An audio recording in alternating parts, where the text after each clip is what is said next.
The autonomous vehicle problem has been 98% solved for more than 25 years.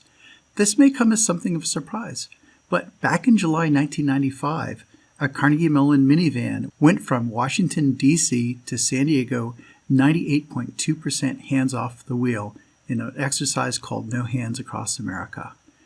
It was the CMU NavLab 5 vehicle, and it did that on interstate highways across the country with 98% driving itself down the highway. Moreover, in 1997, there was the Automated Highway System event where there was a demo on an interstate highway near San Diego where not only did a minivan go down the road, but also a platoon of coordinated vehicles and even a city bus. And again, they weren't perfect, but they were very, very good. So this technology has been around for a long time and almost there, but not quite there. That last 2% is taking a long time.